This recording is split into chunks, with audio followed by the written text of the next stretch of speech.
Background: Stefanie Rengel was born on June 3, 1993 to Patricia Hung and Adolfo Rengel. She had 3 younger brothers named Ian, Eric and Patrick. Stefanie's parents separated, but they both remarried.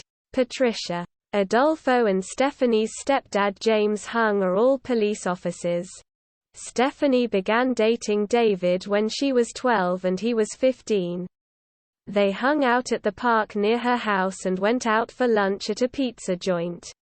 However, David wanted to take things further in their relationship. He wanted to try oral sex.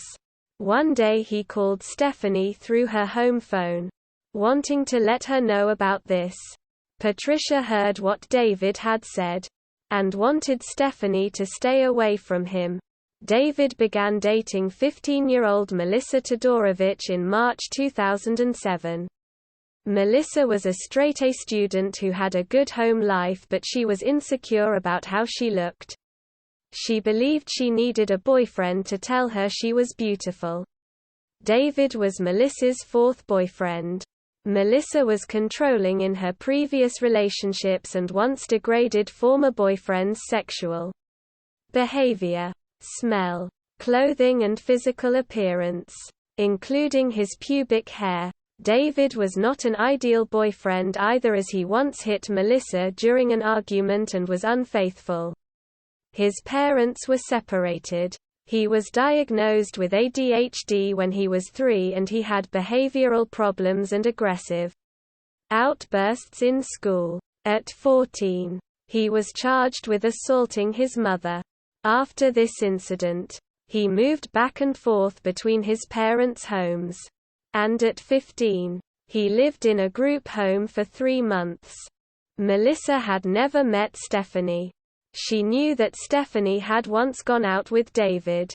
After David remarked he thought Stefanie was pretty, Melissa began to constantly look at her pictures on Facebook. Stefanie told Melissa's cousin that David was bad news, and that he'd been flirting with her and other girls behind Melissa's back. When this information got back to Melissa, she was furious.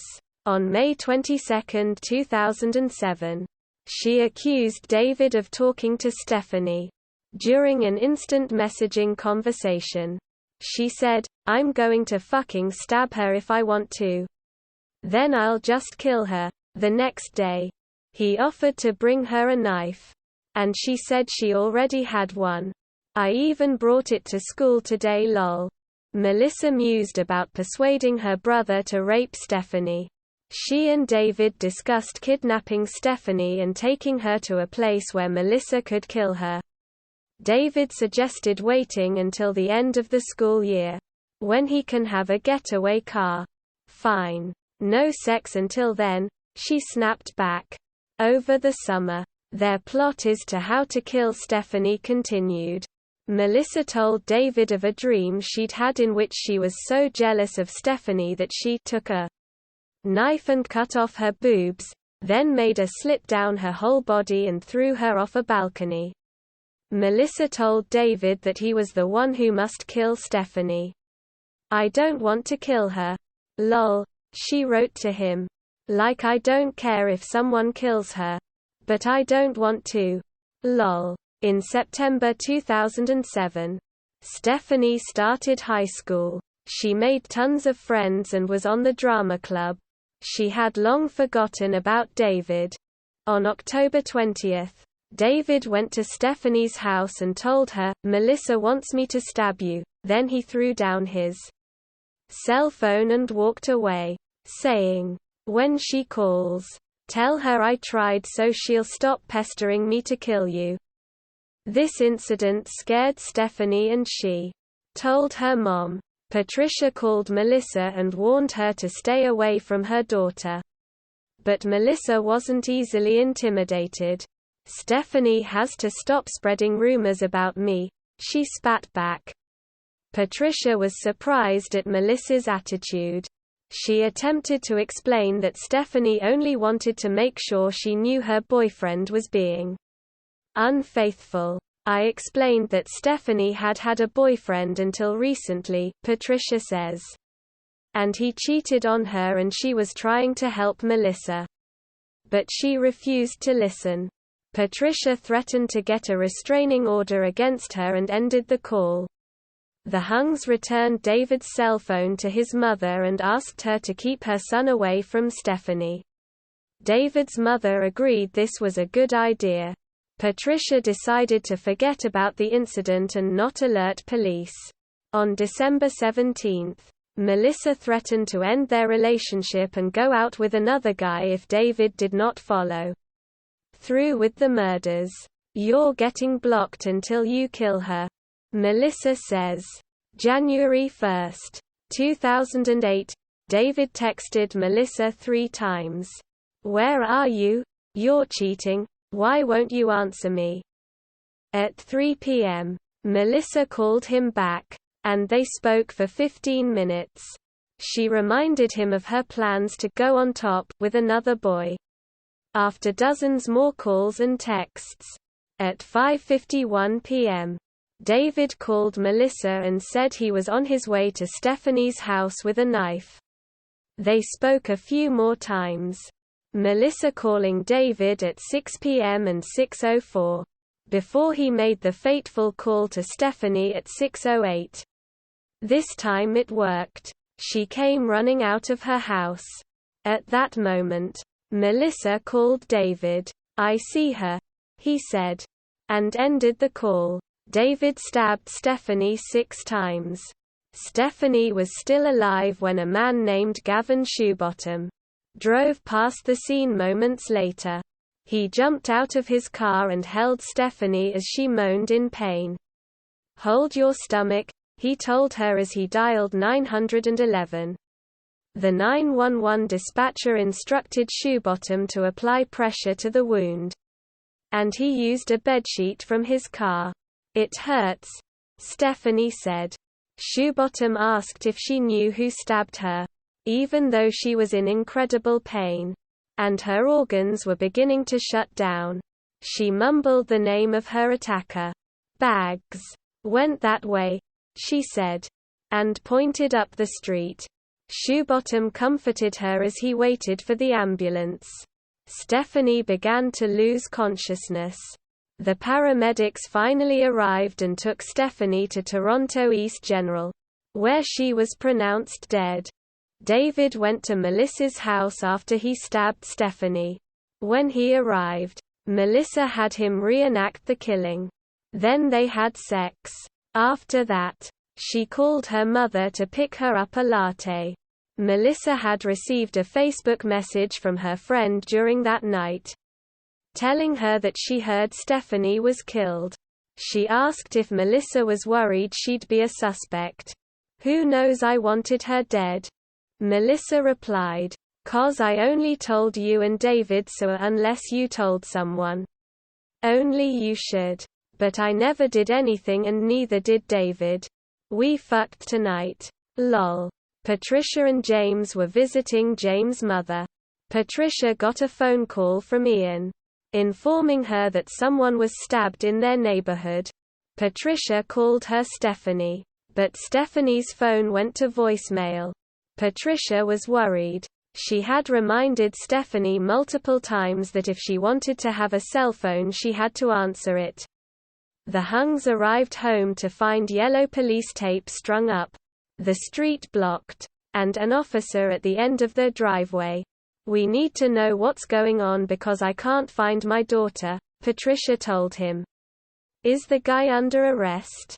"No," the officer replied. He asked for a description of Stefanie. "She is 14 years old with dark hair," said Patricia. The victim was older. "In her 20s, he said." Patricia got a sick feeling in her stomach. Stefanie could easily be mistaken for 20. The officer explained that the victim was taken to Toronto East General. He didn't say she was dead, but when he offered to drive Patricia and her husband to the hospital, they knew, in the way that cops do, to prepare for the worst at the hospital. They identified Stefanie's body and were taken to a private room to stay with her. Arrests. Sentencing. Aftermath. Detective Sergeant Steve Ryan was on his way to the murder scene with his partner, Detective Doug Sansom. They had interviewed Stefanie's parents, her brother Ian, and several of David's friends. They quickly grasped the bizarre history of Stefanie, David and Melissa. At 2 a.m., Ryan knocked on Melissa's door to take her to 54 Division for questioning about David. Her mother accompanied her. While Melissa was being interviewed, a plainclothes officer arrived at David's mother's house in East York and arrested him. Search warrants were executed at Melissa's and David's houses. Their computers, as well as Stefanie's, seized and turned over to forensics for investigation. Melissa's cool manner and indifferent responses stunned the homicide detectives. When Melissa admitted to Ryan that she had asked David to kill Stefanie, the police stopped the interview and arrested her. The police re-interviewed Melissa later that morning on a charge of first-degree murder. With her mother at her side, Melissa declined her right to speak to a lawyer. She admitted that killing Stefanie was more her idea than David's. She said she was angry at Stefanie, even obsessed with her, because she believed she had spread rumors that she was giving oral sex to boys. This was the only time during the interview that Melissa broke down and cried. "I said, I want her dead. And I told him I might break up with him because things weren't so good. Anyways," she told police. She expressed no remorse for the crime. "It was chilling," Ryan said, adding that he had never seen a 15-year-old exhibit less emotion. "Her mother was just as surprised as we were. I could see it in her face. She was shocked." The trial for the murder of Stefanie Rengel took place in the spring of 2009. There were 30,000 pages of transcripts from instant messaging chats between Melissa and David that were used as evidence. A forensic psychologist named Phil Klassen diagnosed Melissa with borderline personality disorder. On the final day of her sentencing hearing, Melissa read a prepared statement to the court. She looked straight ahead, avoiding the eyes of Patricia, Adolfo, Ian and Stefanie's other family members, who attended the entire trial. "Every day I wish that I could go back in time and change everything I said and have Stefanie be alive with her family again," she said. "I want you to know I take full responsibility for my part." As Melissa had turned 17 in January of 2009, she was found guilty of first-degree murder and was sentenced as an adult. She was sentenced to life in prison with no chance of parole for 7 years. And her criminal record will follow her for the rest of her life. David pleaded guilty to first-degree murder. Since David turned 18 on January 5, 2008, he was already an adult by the time he was sentenced in the spring of 2009. David was sentenced to life in prison with no chance of parole for 10 years. In 2018, Melissa was granted 6 months of day parole, but she was brought back to prison in 2019 after the parole board found she had become entangled in a secret love triangle. The board discovered she broke the rules of her release that required she disclose any new relationships, given that unhealthy romance played a central role in the murder plot. Her day parole was eventually revoked and Todorovic's appeal of the ruling was dismissed in January of 2019. Melissa's suggested that if she was granted full parole, she will stay at a halfway house where she would have access to support, or at her parents' home. In both situations, she would seek to continue post-secondary learning. The board noted Todorovic has benefited from programs and counseling while in prison. And since her return, has gotten a job in the institution and is working on upgrading her education. But the board members expressed concerns over the poor attitude she displayed towards her supervision plan despite the support she received. Melissa still continues to lie about her activities when she's on day parole, rather than seeking help. In August 2020, Melissa was denied full parole. The Parole Board of Canada states that she was denied parole because she is unwilling to change her deceitful and manipulative behavior. David was denied parole in October 2021. As he still had progress to be made in assessing his risk if he was released into the community. Stefanie would be turning 29 years old if she was still alive today.